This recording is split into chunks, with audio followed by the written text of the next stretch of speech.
Good morning! Today I have a dental cleaning, so we're gonna head to the dentist now. I have the most beautiful dentist also. I'm gonna insert a picture. She's beautiful. On the inside and out, she's awesome. I love her so much. And I love my dental hygienist, Michelle. She is just amazing as well. So I'm doing that.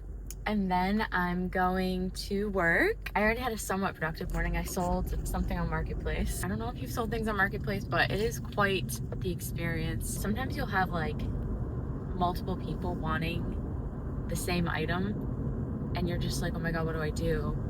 It's kind of stressful actually, but it's okay.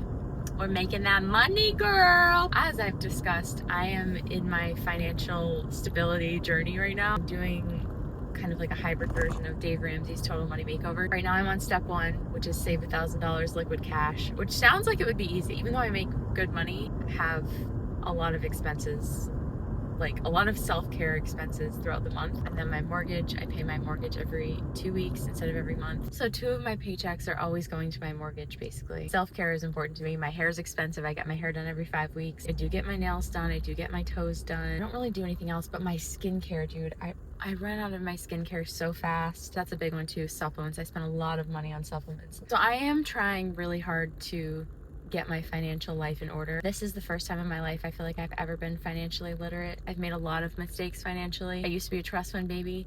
I used to have hundreds of thousands of dollars at my disposal. Could call up anytime and be like, I want to deposit this amount into my account. And it was so nice. It was all invested, but I acted like a total idiot about it and I just kept spending it. So, but I bought a house. My car's paid off. I'm getting my shit together. My goal by the end of this year is to have paid off all of my debt except for my mortgage, although I am going to pay my mortgage off sooner than later. I want to pay off my credit card debt. I want to pay off my small business loan that I just took out for Unboxable. Yes, Unboxable is still happening. It's been such a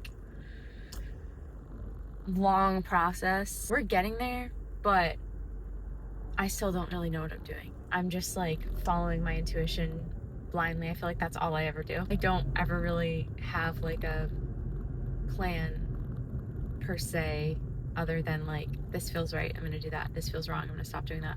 This feels right, I'm gonna do that. I just follow my intuition, and honestly, it's never led me down the wrong path. I'm here now. I'm happy with where I'm at. I have so much further to go.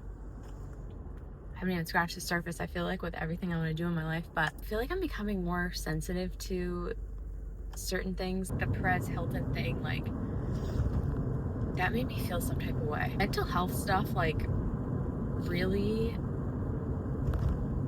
freaks me out. I feel very disturbed by people's mental health issues. The more I learn about Hollywood and all this crazy shit, I just think there's such an underworld there that's so dark. It just spooks me out, especially as someone who's always wanted to be a public figure and always wanted to be in the public eye. I'm not saying every single person who's in the public eye is involved in crazy weird shit and has intense turn right mental health stuff, but my prayer, if you will, is always let me get what I want, but let me keep my soul in the process. I just want a really big life, a really impactful life, a really fulfilling life. I want to do all the fun VIP shit, but you can't have my soul. You can't have my soul, and I would never live in LA full time. Read Kathy O'Brien's book, Transformation of America, and that book will change you. Everything you think you know about fame and politicians and public figures and just turn left on Rock Hollywood and the government and everything else. It's just so fucked up. But you didn't hear it from me. So 2 years ago, I was hired as a police crisis liaison, and I was so excited to start this job. It was with the sheriff's department, but the sheriff's department was contracting with this agency that I was employed by. Long story short, I just was not vibing with the agency. Then I never made it past the training to get to the sheriff's department. I'm just gonna give you a little backdrop of the type of people I'm talking about. no hate to anyone, God bless, all that shit. But like, if I walk in my first day, this is like the week after the election, 2024, and I'm told that the following Friday they had an ice cream cake and cry because Trump was elected. And I thought, oh, these are not my people. Like, I'm not gonna be here very long. And I was right. And that's why I wanted to get to the sheriff's department so bad, so I just never had to like see these people again or like be affiliated with this agency, even though I was always going to be employed by them. But I just wanted to like get the fuck out of that office. But I never made it to the sheriff's department because they wanted me to do some crazy shit, like do assessments on my own, show up to people's homes with someone who is in an active mental health crisis on their own, on my own, the fuck, without a weapon, without any sort of self-protection measures. And also, this was the kicker for me. They wanted me to transport people in my own vehicle. Not even like a company, in my own fucking vehicle. Yeah, hop the fuck in.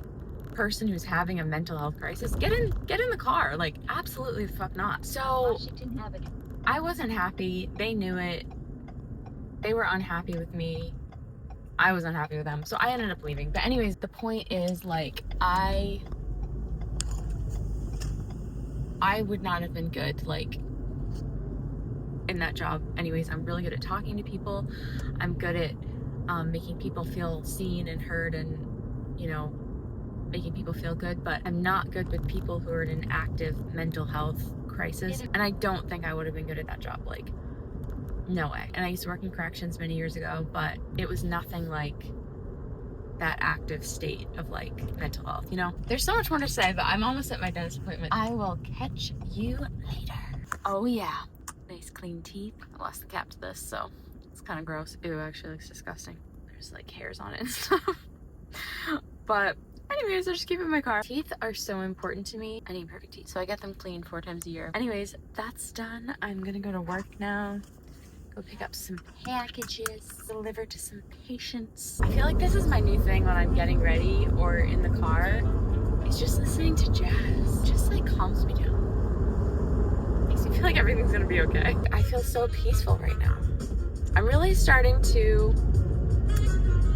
believe that, you know, what you listen to and what you watch, hello, influences your mood. Okay, I picked up my packages. I only have 5 stops today. They're all local. There's FedEx. And I've been to a lot of them before. So that's always nice. We love a repeat stop. I don't have to worry about like finding it or anything. Yeah. I need to eat something because I haven't eaten today and it's 1:53. I have this chia seed pudding that my mom made for me. I go to my mom's like every night for dinner.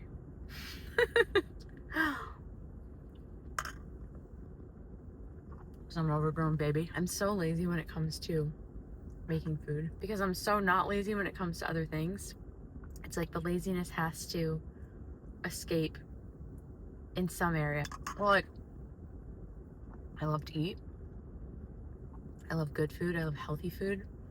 I just don't have the drive to like make myself food, so that's why I go to my mom's. Another area that needs work, my fashion, especially because I work 6 days a week. I'm like always wearing athleisure, but I'm like, I want to dress cute. I just don't want to drive for it right now. Like, it's really humid out today. That's what I'm wearing. I don't know if you can see. I'm wearing Adidas shorts, a black big comfy t-shirt, and sneakers. That's it. I'm just lazy. But I'm not lazy when it comes to like most things. In fact, I'm like an overdrive when it comes to most things, but that's what I mean. Like the laziness, I can't be like 10 out of 10 on it for everything. Like it has to escape somehow. Something I want to say, if you need a job like I did and you don't want to get a 9 to 5, because like literally getting a 9 to 5 would make me like want to not be alive anymore. Not to be dramatic, I just like, I can't do it. Suck the life right out of me. There's always another way. Like when I was looking for a job, I was like, I'm not going back to that. I'm not going back to that. If you don't want to work a 9 to 5, look into medical career jobs. Like if you want an autonomous, low-key, meaningful job that pays pretty fucking good, like look into this. I love this job. Probably actually the only job I've had where I'm not like passionate about it, but I love it so much. Yes, I drive my own car. Yes, I'm putting mileage in my car, and like wear and tear, but the tax write-offs are so great. And like, again, the pay is like really good for what it is. You just have to like keep tracking your own taxes, obviously, but it's meaningful. And there's always going to be work. Like, you get to work for yourself. I love the pharmacy I work out of. I love the people at the pharmacy. I love the patients for the most part. Only things you really need to do this job: reliable vehicle, preferably an SUV, because it just holds more packages, especially if you have a lot. Have to be able to lift like 50 pounds. Some of the boxes are really heavy, but I look at it as like my little gym pre-workout. You have to have like good interpersonal skills for this job, especially because you're gonna be like calling patients, sometimes bringing in the boxes for patients. This is just like the perfect job for this time in my life. It's so great. Okay, I'm going to my first stop. Bye. Oh my gosh, today is such a good day. We are done early. It is 3:30, not even 3:30. I got to the pharmacy like 2 hours ago, and I'm done for the day. I'm so excited. So this time last year, I was gearing up for EMT school and thinking of becoming an EMT.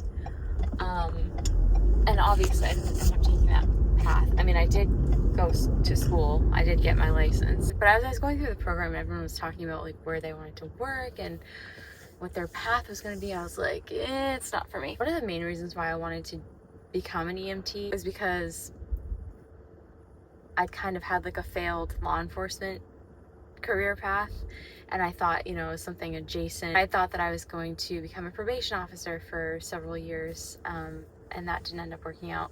And then I thought that I was moving to Georgia to join the GBI, the Georgia Bureau of Investigation. I went down for my interview weekend to become a special agent criminal investigator, and I just didn't end up vibing with Georgia at all.